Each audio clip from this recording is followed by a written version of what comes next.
ബി.ജെ.പിയിൽ തീ കോരിയിട്ടുകൊണ്ട് ശിവസേനാ നേതാവ് സഞ്ജയ് റാവത്ത് മഹാരാഷ്ട്രയിൽ മാത്രമല്ല ദേശീയ രാഷ്ട്രീയത്തിൽ തന്നെ ഭൂമികുലുക്കം സൃഷ്ടിച്ചിരിക്കുകയാണ്. അതായത് മുതിർന്ന ബി.ജെ.പി നേതാവും കേന്ദ്രമന്ത്രിയുമായ നിതിൻ ഗഡ്കരിയെ തോൽപ്പിക്കാൻ പ്രധാനമന്ത്രി നരേന്ദ്രമോദി അടക്കമുള്ള നേതാക്കൾ ശ്രമിച്ചുവെന്ന് ശിവസേനാ നേതാവ് സഞ്ജയ് റാവത്തിന്റെ വെളിപ്പെടുത്തൽ രാജ്യത്ത് വലിയ ചർച്ചയാവുകയാണ്. നരേന്ദ്രമോദിയും കേന്ദ്ര ആഭ്യന്തരമന്ത്രി അമിത്ഷായും മഹാരാഷ്ട്ര ഉപമുഖ്യമന്ത്രി ദേവേന്ദ്ര ഫട്നാവിസും ചേർന്ന് നിതിൻ ഗഡ്കരിയെ തോൽപ്പിക്കാൻ ശ്രമിച്ചുവെന്നാണ് സഞ്ജയ് റാവത്ത് പറഞ്ഞത്. എന്നാൽ ശിവസേനാ നേതാവിൻ്റെ ഈ വെളിപ്പെടുത്തലിൽ കോൺഗ്രസിനെ ചൊടിപ്പിച്ചത് നാഗ്പൂരിൽ മത്സരിച്ച ഗഡ്കരിയെ തോൽപ്പിക്കാൻ കഴിയില്ല എന്ന് മനസ്സിലാക്കിയ ഫട്നാവിസ് എന്നൊരു പ്രയോഗമുണ്ടായിരുന്നു.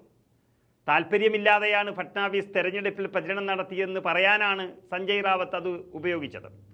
ഗഡ്കരിയെ തോൽപ്പിക്കാൻ ഫട്നാവിസ് പ്രതിപക്ഷത്തെ സഹായിച്ചുവെന്ന് സംസ്ഥാനത്തെ ഒരു ബി.ജെ.പി നേതാവ് തന്നോട് പറഞ്ഞതായും ശിവസേന പാർട്ടി മുഖപത്രമായ സാമ്നയിലെ ലേഖനത്തിൽ റാവത്ത് വെളിപ്പെടുത്തുകയായിരുന്നു. മറ്റു ചില വെളിപ്പെടുത്തൽ കൂടി സഞ്ജയ് റാവത്ത് നടത്തിയിട്ടുണ്ട്. മഹാരാഷ്ട്ര മുഖ്യമന്ത്രി ഏക്നാഥ് ഷിൻഡെക്കെതിരെയും സഞ്ജയ് റാവത്ത് തുറന്നടിച്ചു. ഷിൻഡെ മഹാരാഷ്ട്രയിലെ എല്ലാ മണ്ഡലങ്ങളിലും 25 മുതൽ 30 കോടി രൂപ വരെ നൽകിയെന്നും അതുവഴി അജിത് പവാർ നയിക്കുന്ന NCPയുടെ സ്ഥാനാർത്ഥികളെ തോൽപ്പിക്കാൻ ഷിൻഡെയുടെ സംഘം ശ്രമിച്ചുവെന്നാണ് സഞ്ജയ് റാവത്ത് പറഞ്ഞത്. മുഖ്യമന്ത്രിയായിരിക്കുന്ന ഷിൻഡെയുടെ ഉപമുഖ്യമന്ത്രിയാണ് അജിത് പവാർ എന്നുള്ളതും വളരെ പ്രത്യേകതയുള്ളതാണ്. ഷിൻഡെയെ മുൻനിർത്തി ബി.ജെ.പി കുതിരക്കച്ചവടം നടത്തിയപ്പോൾ ബി.ജെ.പിക്ക് ഉപമുഖ്യമന്ത്രിയായി നിൽക്കേണ്ടി വന്നിട്ടുണ്ട്. എന്നാൽ അജിത് പവാർ വന്നതോടെ ഷിൻഡെയ്ക്ക് തന്നെയാണ് ഭീഷണി. അജിത് പവാറിനെ മുൻനിർത്തി ബി.ജെ.പി കളിച്ചാൽ അത് ഷിൻഡെയുടെ മുഖ്യമന്ത്രി പദത്തിന് തന്നെയാണ് ഭീഷണി എന്നുള്ളത് കൊണ്ട് അജിത്തിനെ ഒതുക്കാൻ ഷിൻഡെ തയ്യാറായിരിക്കുന്നു എന്നതാണ് റാവത്തിന്റെ വെളിപ്പെടുത്തൽ.